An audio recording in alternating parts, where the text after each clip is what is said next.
la plateforme de Suisse CEPA, l'association suisse des patients atteints de maladies du foie. Nous avons le plaisir de vous présenter l'exposé interdisciplinaire de la 3e journée suisse du foie au CHUV, de la doctoresse Montserrat Fraga Cristinet, la doctoresse Christelle Tran et de la doctoresse Maite Castro Jiménez sur le thème Maladie de Wilson, collaboration interdisciplinaire.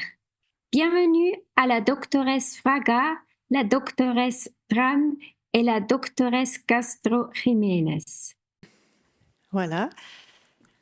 Alors, avant d'entrer dans ce schéma compliqué, la maladie de Wilson, c'est une maladie rare. La prévalence, aujourd'hui, elle est variable dans la littérature, mais elle est sur 1 sur 30 000 à 1 sur 100 000. Donc, on est dans du très rare. Donc, les gens qui ont une maladie de Wilson sont vraiment uniques. Et la première description, c'est il y a 140 ans.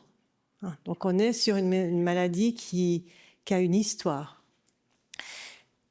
Malheureusement, je ferai beaucoup plus de temps là-dessus, mais on a un temps quand même, on a peu de temps, donc je vais essayer d'entrer direct maintenant dans la zone un peu plus complexe. Donc on est sur une maladie qui altère le métabolisme du cuivre. Et je vous montre ici, alors je regarde juste le pointeur là-dessus, il est un peu archaïque celui-là. Et en fait, c'est juste pour passer, t'as pas de... Donc on fait comme ça. Alors... en fait, vous voyez ici, ça c'est la personne normale à gauche et la personne qui est atteinte d'une maladie de Wilson à droite. Dans une physiologie normale, on ingère tous du cuivre dans l'alimentation, 3 à 5 mg par jour, qui vont être absorbés par nos intestins, être pris dans le foie, stockés, ensuite passés en circulation grâce à cette fameuse protéine, l'ATP7B, pour aller dans les organes cibles parce que le cuivre est essentiel pour plusieurs de nos organes et un bon fonctionnement. Et le surplus est éliminé dans la bile et les selles. Donc le problème dans la maladie de Wilson, c'est que la fameuse protéine ATP7B dysfonctionne. Et donc lorsqu'elle dysfonctionne, on aura un mauvais transfert de la circulation du cuivre dans le sang, donc une accumulation qui va finalement aller dans les organes cibles et s'accumuler secondairement. D'abord le foie et ensuite d'autres organes cibles. Et puis, son élimination aussi va être impactée. Donc, on va se retrouver avec une maladie à bas bruit qui va finalement s'accumuler dans différents organes. C'est une maladie génétique, origine génétique, avec un chromosome, le chromosome 13, un locus qui justement code pour cette fameuse protéine ATP7B. Et lorsqu'on a une mutation, ça va générer la dysfonction de cette protéine que vous voyez ici.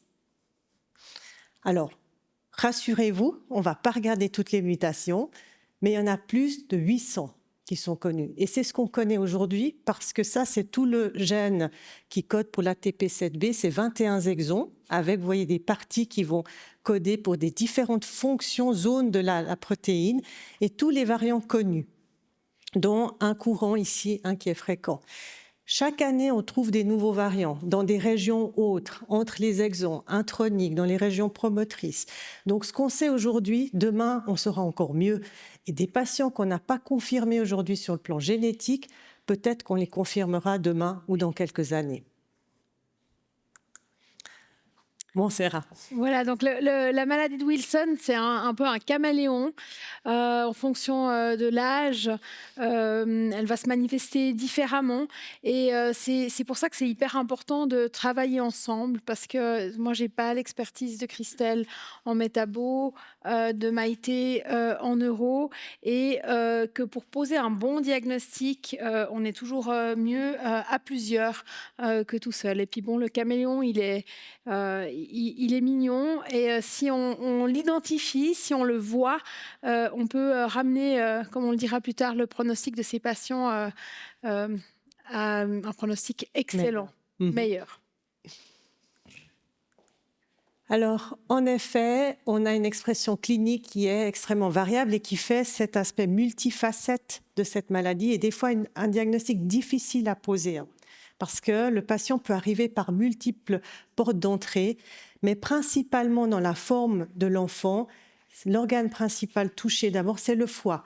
Donc, on s'attend plutôt à une atteinte hépatique dans l'enfance, avec secondairement ces atteintes d'autres organes où ça va petit à petit, comme le système nerveux, avec une forme plus neurologique mixte vers l'âge adulte, si on n'agit pas. Mais après, il y a aussi d'autres organes comme les yeux, avec ce fameux anneau de Kayser-Fleischer qu'on peut retrouver assez facilement.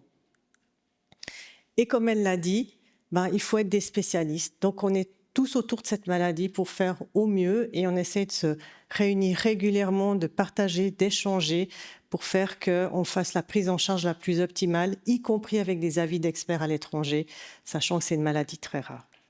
Donc l'outil diagnostique, d'abord, c'est voir le patient, son histoire. Il peut y avoir des mots-clés dans l'histoire d'un patient de maladie de Wilson et ses antécédents. Il y a un examen clinique qui est important, le foie, les yeux, le système nerveux. Ensuite, on est aidé par la biochimie, on va mesurer ce cuivre qui est trop excrété, trop stocké, trop relargué. Et puis le gold standard, la biopsie hépatique avec nos confrères gastro-entérologues, où là on peut mesurer directement l'accumulation au sein du foie. Et enfin, la génétique qui arrive derrière pour confirmer potentiellement une de ces mutations, les deux, évidemment, pour avoir le diagnostic définitif. Et un outil qu'on utilise fréquemment, c'est le Leipzig Score, qui sert à établir une probabilité clinique, parce que nous, on voit beaucoup de patients où on nous dit « est-ce que c'est une maladie de Wilson ?» Il a une atteinte du foie, une atteinte neuro. Et donc, dans ce score, ça réunit un petit peu tous les paramètres là-haut, la génétique, la biochimie, et ça aide à dire forte présomption ou pas. Donc voilà, on a beaucoup parlé d'échographie ce soir. C'est un peu notre outil de travail au quotidien, nous les hépatologues. Et quand on reçoit un patient pour une évaluation qui a des tests du foie perturbés, puis tout particulièrement s'il est jeune, on va déjà juste à l'échographie avoir des éléments hyper importants qui vont nous aider à avoir des suspicions diagnostiques. Donc vous avez ici des images d'échographie et de fibroscan différentes. Ici, en fait, on voit un foie qui est gras. Typiquement, ces patients ont un foie qui apparaît gras à l'échographie. Il est plus blanc que le rein, qui est la structure ronde, un peu plus noire en dessous. Et donc ça, c'est ce qu'on appelle la stéatose à l'échographie. Et c'est un élément qui doit être tout particulièrement préoccupant si on a un jeune adulte, un enfant, sans autre cause. On voit ensuite qu'on peut voir quel est le degré d'atteinte du foie. Le premier foie que je vous montre ici sur la droite est un foie lisse, régulier. Le foie au milieu est un foie qui est un peu bosselé. Donc là, on a un deuxième élément. On peut avoir un aspect de cirrhose du foie. Et puis, malheureusement, même à l'âge pédiatrique ou à l'âge de jeune adolescent, on peut avoir déjà des atteintes au stade de cirrhose. Et puis, on va évaluer ensuite la dureté du foie. On va faire le fibroscan que je vais vous montrer tout à l'heure, qui est un appareil qui utilise des ultrasons et qui permet d'évaluer est-ce que le foie est durci. Plus le foie est dur, plus on a de probabilité qui est ce qu'on appelle de la fibrose, des cicatrices dans le foie, un remaniement du foie. C'est ce qu'on appelle finalement la cirrhose, qu'on pourra confirmer ou infirmer par la biopsie. Donc Christelle a montré que le gold standard, donc la pierre angulaire du diagnostic de maladie de Wilson et la biopsie du foie, c'est un outil qu'on utilise, qui est un outil clé. Alors, on va faire deux choses. On va faire la biopsie qui va être techniquée, préparée. On a vu 24-48 heures de préparation. Ensuite, ça passe chez la professeure Sampou. Et là aussi, la biopsie du foie chez le patient avec une maladie de Wilson, c'est le caméléon. On a des patients, et j'ai vu une patiente qui s'est présentée avec une insuffisance aiguë du foie qui a dû être transplantée en urgence, chez qui on avait dit qu'elle avait une muscle D, donc un foie gras lié à l'alimentation, au surpoids, etc. Donc, on voit que c'est un piège et qu'il faut vraiment remettre en question, parfois savoir remettre en question des diagnostics probablement un peu trop hâtifs. Cette biopsie, elle va nous dire aussi quel est le stade de la maladie, comme on l'a vu, quel est le degré de fibrose. On a différents abords possibles, on l'a aussi discuté. Et puis ici, des jolies images, magnifiques images qui m'ont été fournies par la professeure Sampou, où on voit des cellules, les hépatocytes, les cellules du foie, avec ces petits granules orangés. On a fait une coloration spéciale qui permet de détecter le dépôt du cuivre dans le foie. On voit en haut un foie où il y a déjà passablement de fibrose, c'est les petites lignes bleues. Donc sur une biopsie, vous voyez, on a beaucoup d'informations, mais en plus de faire cette analyse classique en histopathologie, on va envoyer un petit bout de foie dans un laboratoire qui va doser la quantité de cuivre en microgrammes par gramme de foie pour nous aider au diagnostic. C'est un des éléments du fameux score que Christelle a cité.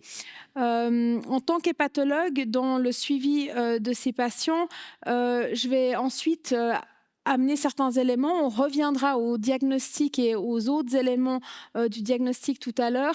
Et pour dire qu'une fois qu'on sait qu'il y a une maladie de Wilson, qu'on sait à quel stade cette maladie de Wilson elle se trouve, est-ce qu'il y a une cirrhose, c'est très important. Le traitement est vraiment la pierre angulaire de l'évolution favorable de ces patients, de suivre, de monitorer la prise du traitement. On y reviendra. Et puis pour ça, quand vous allez voir les pathologues, il y aura des prises de sang, des analyses d'urine, l'échographie que je vous ai montrée et la gastroscopie. Si on a une cirrhose, on a parlé de manière indirecte de l'hypertension portale tout à l'heure. Donc, si les patients ont une maladie au stade de cirrhose avec une hypertension portale, on va faire une gastroscopie pour rechercher des vaisseaux au niveau de l'œsophage qui s'appellent des varices et qu'on doit absolument dépister et traiter. Maintenant, je vais passer la parole à ma collègue neurologue. Bon. Le travail de neurologue pour les diagnostics et surtout pour la suspicion des maladies de Wilson, c'est une des pierres angulaires pour la prise en charge de ces malades, même si c'est une maladie rare. Et il nous apprend même pendant l'assistanat de neurologie qu'il faut toujours suspecter une maladie de Wilson face à un jeune adulte avec des manifestations neurologiques bizarres, avec des troubles comportementaux, même troubles neuropsychiatriques nouveaux, parce que c'est une maladie traitable et potentiellement on peut amener à... les résultats peuvent être catastrophiques si on ne diagnostique pas et surtout si on n'a pas la suspicion diagnostique de cette maladie. C'est une maladie très diverse qui se présente de différentes manières chez chaque sujet individuellement et je reprends l'image du caméléon parce que c'est classiquement des caméléons cliniques, surtout neurologiques. Bon, ces manifestations ne sont pas que neurologiques, mais aussi neuropsychiatriques et comportementales. Et on commence par la face, par les visages du patient. Il peut y avoir des signes des troubles de la mimique, des troubles de l'articulation du langage, des troubles de la déglutition, des troubles de l'articulation de la parole et des troubles de la... des hypersalivations avec un bavage assez important. Je ne parle pas des stades initiaux de la maladie, mais des stades évolutifs de la maladie. Cette rictus sardonique, c'est très typique de la maladie de Wilson non traitée et malheureusement, ce n'est pas un sourire, mais c'est une hypertonie des muscles du visage qui ressemble à un sourire, mais c'est très forcé et très figé, les sourires, pardon. Il y a aussi d'autres manifestations de la maladie en forme de troubles de mouvement, de posture et de mouvements involontaires, et ça, c'est ma spécialité. Et puis, je vais vous montrer quelques vidéos des patientes et des cas extrêmes de troubles de mouvement de type de tremblement. Si vous pouvez cliquer sur la... Attendez. If you could please click for... To start video, video. The very first. OK. Ça c'est un cas de tremblement en battement des ailes. C'est très typique de la maladie de Wilson. C'est un tremblement... Encore. C'est un tremblement très ample qui ressemble les battements des ailes des patients. Et c'est wind-beaten tremor. Et c'est très handicapant pour les patients. parce qu'il ne peut pas manipuler ou réaliser les actes de la vie quotidienne en raison de ces tremblements et ces mouvements oscillatoires, surtout proximales. Vous pouvez cliquer dans la flèche bleue. Il y a aussi d'autres mouvements et des postures involontaires de type dystonie. Vous pouvez cliquer à nouveau. To show the video, the other one. Ça, c'est une dystonie très handicapante, c'est une dystonie en ouverture mandibulaire, c'est une ouverture forcée de la bouche. La patiente met la main dans sa bouche pour pouvoir la fermer. Ça, c'est un geste antagoniste typique des patients dystoniques. Et vous voyez, elle est très lente dans tous ces mouvements avec des postures abnormales des doigts. Ça, c'est un cas typique des maladies de Wilson avancées avec une affectation surtout de la motricité en forme de mouvements involontaires, une dystonie mandibulaire et qui est très handicapante et perturbe tant l'articulation de la parole que la déglutition. Vous pouvez cliquer sur la flèche bleue, s'il vous plaît. Il y a aussi des troubles de la... Ça, c'est une posture dystonique de la main, très handicapante. Le patient ne peut rien réaliser. Bon, on peut injecter la toxine botulique pour soulager cette posture, mais c'est assez douloureuse et handicapante. Il y a aussi des troubles de la marche en raison d'un parkinsonisme, quelque chose qui ressemble à la maladie de Parkinson, mais qui ne l'est pas. Le patient, il est lent avec des petits pas, et un trouble de l'axe du corps avec des troubles de l'équilibre, et aussi des troubles de la coordination qu'on appelle ataxie. C'est difficile d'aller chercher les objets, d'être précis pour les gestes fins de la vie quotidienne, et aussi il peut y avoir des troubles de la coordination pour la marche. Il ne faut pas négliger que face à toute baisse des performances scolaires ou au travail, ainsi qu'à modification du caractère et du comportement des formes d'irritabilité, d'intolérance à la frustration, des dépressions ou même des addictions nouvelles, il faut, dans un jeune adulte ou adolescente, il faut toujours suspecter un trouble du type maladie de Wilson parce que c'est potentiellement traitable et on peut éviter un handicap énorme si on le diagnostique en temps. Un outil très importante pour les diagnostics, c'est l'imagerie cérébrale. Là, je vais vous montrer une image. Ça, c'est une résonance magnétique cérébrale et on voit, c'est une coupe sagittale du patient. Je ne peux pas aller. Là, ce que vous voyez tout en haut de l'image, plutôt blanc grisâtre, sont les ganglions de la base. Dans les sujets normaux, ils sont d'une couleur gris. Là, ils sont plus blancs. Et c'est ça la base de tous les mouvements anormaux qui peuvent se manifester dans l'accumulation de cuivre dans ces zones du cerveau. C'est la base de tous les mouvements anormaux qui peuvent se manifester dans les cas de maladie de Wilson. Là, c'est au niveau des ganglions de la base, du corps striatal et du noyau codé. Ça, c'est le mésencéphale qui a à voir avec les mouvements oculaires. Et là, vous voyez, ça devrait être tout gris et il est blanc. Et parfois, quand on voit ce type d'image, on fait les comparaisons avec le visage d'un panda. Et c'est les signes du panda, de l'accumulation de cuivre dans les mésencéphales, qui peut aussi s'accumuler les cuivres dans les troncs cérébrales, la portion dorsale du pont.